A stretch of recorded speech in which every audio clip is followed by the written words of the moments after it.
Kanhangad block panchayat 12ാം പഞ്ചവത്സര പദ്ധതിയുടെ working group general body യോഗം പഞ്ചായത്ത് ഹാളിൽ ജില്ലാ പഞ്ചായത്ത് പ്രസിഡന്റ് പി ശ്യാമളാദേവി ഉദ്ഘാടനം ചെയ്തു.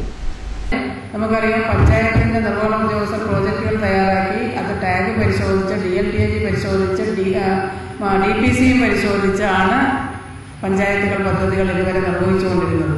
ഈ നിയന്ത്രണങ്ങളൊന്നുമില്ലാതെ പഞ്ചായത്തുകൾ അംഗീകരിക്കുന്ന പദ്ധതി രേഖ മാത്രം, പ്രോജക്റ്റുകളൊന്നും കാണാതെ അത് മാത്രം DPC അംഗീകരിച്ചാൽ മതിയെന്നതാണ് പുതിയ മാർഗരേഖയിൽ പറയുന്നത്. അതുകൊണ്ട് തന്നെ ഏത് വിധത്തിലായിരിക്കും നമ്മുടെ പ്രോജക്റ്റുകൾ ഇനിയൊക്കെ തന്നെ വരാൻ വേണ്ടി പോകുന്നത് എന്നതിനെ സംബന്ധിച്ചും ഒരു പരിശോധന നമ്മൾ നടത്തേണ്ടതുണ്ട്. എന്നിരുന്നാൽ തന്നെയും ഈ നിർവഹണങ്ങളിലൊക്കെ തന്നെ ഇടപെടുന്ന വർക്കിംഗ് ഗ്രൂപ്പ് അംഗങ്ങൾ എന്ന രീതിയിൽ വേണ്ട വിധത്തിൽ നല്ല ഇടപെടൽ നടത്തിക്കൊണ്ട് നിർവഹിക്കുന്ന പ്രോജക്റ്റുകൾ, ഉണ്ടാക്കുന്ന പ്രോജക്റ്റുകൾക്ക് കൃത്യത വരുത്തുന്നതിന് വേണ്ടിയുള്ള ഒരു ശ്രമം നിങ്ങളുടെയൊക്കെ തന്നെ ഭാഗത്ത് ഉണ്ടാകണമെന്നതാണ് എനിക്കതുമായി ബന്ധപ്പെട്ടുകൊണ്ട് പറയാനുള്ളത്.